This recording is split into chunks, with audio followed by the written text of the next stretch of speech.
పాణ్యం నియోజకవర్గం కల్లూరులో మా మిత్రుడు రవితేజ ఆధ్వర్యంలో ఇక్కడ స్ఫూర్తి అనాథ కేంద్రంలో అన్నదాన కార్యక్రమం నిర్వహించడం వారికి ఆ భగవంతుడు మరి ఇన్ని సేవా కార్యక్రమాలు చేసే అవకాశాలు కల్పించాలని చెప్పి మా మిత్రుడు రవితేజను ఆశీర్వదించాలని చెప్పి కోరుకుంటున్నాం.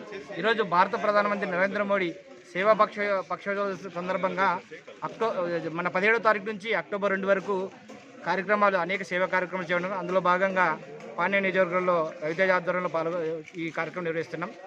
ఇందాక పెద్దలు చెప్పారు, జిఎస్టీ గురించి చెప్పారు. ఈరోజు గతంలో కాంగ్రెస్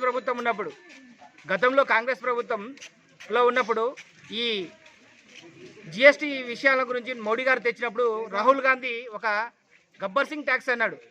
ఈరోజు దేశంలో ఉన్న కమ్యూనిస్టులు కావచ్చు, దేశాన్ని హేతువాదులు కావచ్చు, ఆ రోజు భారత ప్రధాని నరేంద్ర మోడీని మీరు ఎప్పుడు అంబానీకి అదానీకి ఉంటున్నారు, మరి ఈరోజు వాళ్ళ నోర్లు ఎక్కడ పోయాయని మేము ప్రశ్నిస్తున్నాం బీజేపీ తరఫున.